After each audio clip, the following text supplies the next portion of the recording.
Hi, fencing സൊല്യൂഷന്റെ മറ്റൊരു വീഡിയോയിലേക്ക് ഏവർക്കും സ്വാഗതം. നമ്മൾ വ്യത്യസ്തമായിട്ടുള്ള ഒരു ഫെൻസിങ് ആയിട്ടാണ് നമ്മളിന്ന് വന്നിരിക്കുന്നത്.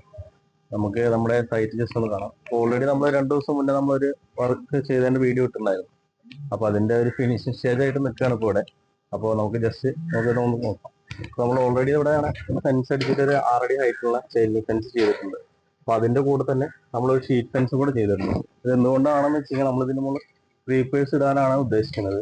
അപ്പോൾ ഈ ക്രീപ്പേഴ്സ് വളർന്ന് അപ്പുറത്തോട്ട് പോവാതിരിക്കാൻ വേണ്ടിയിട്ടാണ് ഇപ്പോൾ നമ്മൾ ഇവിടെ അഡീഷണൽ ആയിട്ട് ഒരു ഷീറ്റ് ഫെൻസ് കൊടുത്തിരിക്കുന്നത്.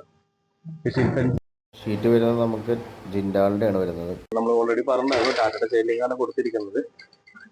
ഇവിടെ മെയിനായിട്ട് നമ്മൾ ഉദ്ദേശിക്കുന്നത് വെച്ചാൽ ക്രീപ്പേഴ്സ് വളർത്തുക എന്നുള്ളൊരു പർപ്പസാണ് വരുന്നത്. അതുപോലെ തന്നെ നമ്മൾ ലൈറ്റ് കാര്യങ്ങളൊക്കെ ഇവിടെ സെറ്റ് ചെയ്ത് വെച്ചിട്ടുണ്ട്. ചെറിയ കുറച്ച് ഫിനിഷിംഗ് വർക്ക് കൂടി വരുന്നുണ്ട്. അപ്പൊ നമ്മൾ ഈ ലൈറ്റിന്റെ വർക്കുകൾ കുറച്ച് ബാലൻസ് ഉണ്ട് നമ്മളിവിടെ സെറ്റ് ചെയ്തിട്ടുണ്ട്. അതുപോലെ തന്നെ നമ്മൾ ഇപ്പുറത്തെ സൈഡ് വരികയാണെങ്കിൽ സൈഡ് നമ്മൾ ഓൾറെഡി ഇവിടെ മതിലുണ്ട്. അപ്പൊ ആ മതിലിന്റെ മുകളിലോട്ടാണ് നമ്മൾ ഷീറ്റ് ഫെൻസിങ് കൊടുത്തിരിക്കുന്നത്. അത് ഇതുപോലെ തന്നെയാണ് ക്രീപ്പേഴ്സ് വളർത്തി രണ്ട് സൈഡും ക്രീപ്പേഴ്സ് വളർത്താനാണ് ഉദ്ദേശിക്കുന്നത്. അതാണ് നമ്മുടെ മെയിൻ ആയിട്ടുള്ള പർപ്പസ് വരുന്നത്. അപ്പൊ ഇനി നമുക്ക് അടുത്ത വീഡിയോ നമ്മൾ ഫുള്ളായിട്ട് ക്രീപ്പേഴ്സ് കാര്യങ്ങളൊക്കെ വളർത്തിയിട്ടുള്ള അടുത്ത വീഡിയോ നമുക്ക് കാണാം.